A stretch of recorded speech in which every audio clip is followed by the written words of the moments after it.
Welcome to the Slop Temple. We pray this video helps. You begin by confirming prerequisites and taking the first actionable steps.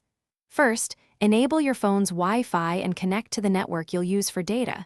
Make sure the password is correct. Next, activate call blocking features. Carrier call reject or your phone's do not disturb with allowed contacts only.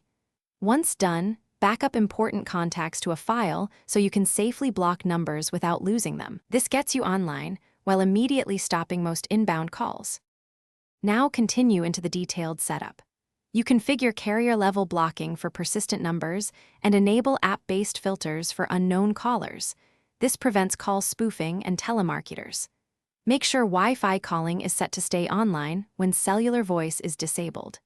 If required, switch to airplane mode, then re-enable Wi-Fi only so calls cannot route through the cellular voice channel. Also set up a VPN and preferred DNS to secure and optimize your internet traffic. Finish by validating and handling problems.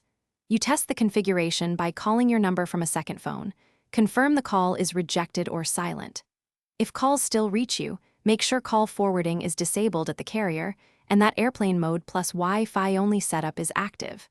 If problems persist, reset network settings and reconfigure Wi-Fi, VPN, and call block lists.